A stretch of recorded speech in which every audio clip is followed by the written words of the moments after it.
হত্যাকাণ্ডৰ ৰম্যভূমিলৈ পৰিণত হৈছে ৰাজধানী চহৰ গুৱাহাটী। এইবাৰ হত্যাকাণ্ডৰ স্থান পাঞ্জাবাৰী। এটাৰ পাছত আনটো হত্যাকাণ্ডই চাঞ্চল্যৰ সৃষ্টি কৰিছে এইখন গুৱাহাটীত। কলাক্ষেত্ৰৰ সন্মুখত এটা নিৰ্মীয়মান অট্টালিকাত সংঘটিত হৈছে এই ভয়ংকৰ হত্যাকাণ্ড। দেৱাল বগাই এজন যুৱক প্ৰৱেশ কৰিছিল এই অট্টালিকাটোত আৰু এই সমগ্ৰ দৃশ্য প্ৰত্যক্ষ কৰিছিল এপাৰ্টমেণ্টত কৰ্মৰত কেইবাজনো শ্ৰমিকে। আৰু তাৰ পাছত দেৱাল পাৰ হোৱা যুৱকজনক ধৰি উত্তম মধ্যম সোধাই শ্ৰমিক কেইজনে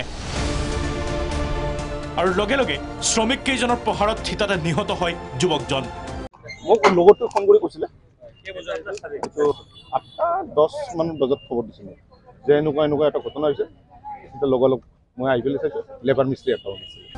এই সমগ্ৰ দৃশ্য প্ৰত্যক্ষ কৰে এপাৰ্টমেণ্টটোত কৰ্মৰত হেড মিস্ত্ৰীজনে। উক্ত মৰ্মান্তিক দৃশ্য দেখি ততাতৈয়াকৈ হেড মিস্ত্ৰীজনে খবৰ দিয়ে এপাৰ্টমেণ্টটোৰ স্বত্বাধিকাৰী শ্যাম পাৰিকক।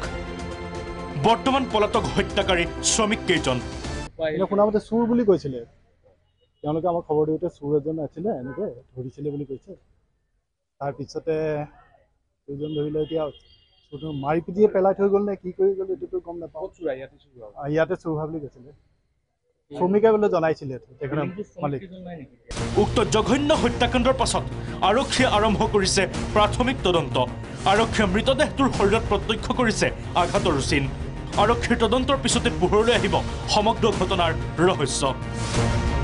ভিডিঅ' জাৰ্নেলিষ্ট বিজয়া লক্ষ্মীৰ সহযোগত গোপাল চিল আৰু ববিতা গগৈৰ ৰিপৰ্ট, প্ৰাগ নিউজ।